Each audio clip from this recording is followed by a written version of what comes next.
Bangsa ini penakut karena tidak mau bertindak kepada yang bersalah. Lengsernya Gus Dur dari kursi kepresidenan dalam perjalanannya sebagai seorang nomor satu di Indonesia, Abdurrahman Wahid alias Gus Dur dikenal sebagai sosok yang berani hingga muncul sebagai penyebab dia lengser. Penghimpun dari berbagai sumber berikut penyebab Gus Dur dilengserkan.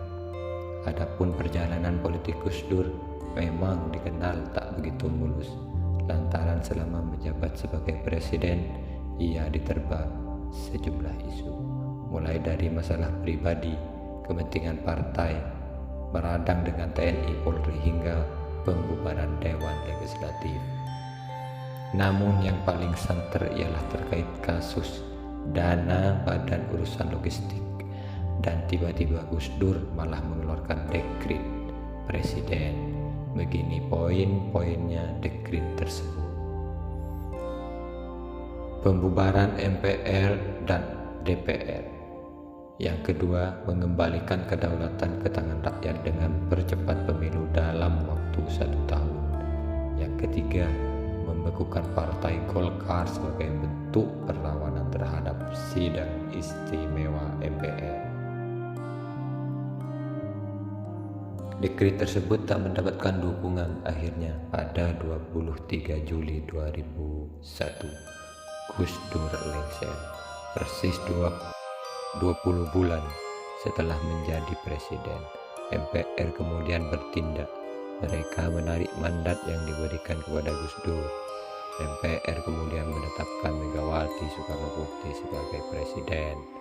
Menteri Koordinator Bidang Politik Hukum dan Keamanan Menko Polhukam Mahfud MD sempat menyinggung soal pelengseran Abdurrahman Wahid dari jabatan Presiden keempat RI dalam acara Haul ke-12 Gus Dur yang digelar pada Minggu 22 Agustus 2021.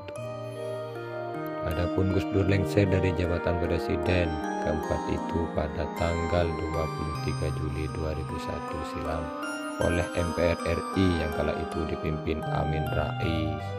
Sedangkan pemakzulan tersebut adalah puncak dari perseteruan antara mayoritas partai politik di parlemen saat itu dengan Gus Dur. Tudingan parlemen mengenai dugaan korupsi Gus Dur menjadi salah satu persoalan saat itu.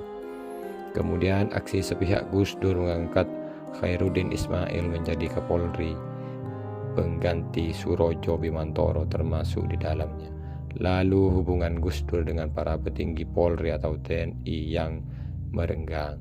Di samping itu, isu Bulogate dan Brunagate yang dituduhkan kepada Gus Dur, hingga pernyataan Gus Dur yang pernah menyebut DPR seperti taman kanak-kanak.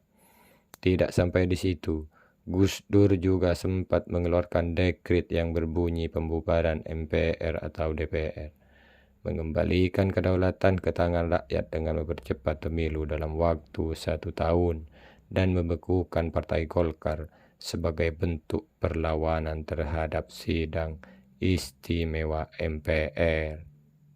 Dan sampai saat ini pun tuduhan yang dituduhkan kepada Gus Dur tidak terbukti.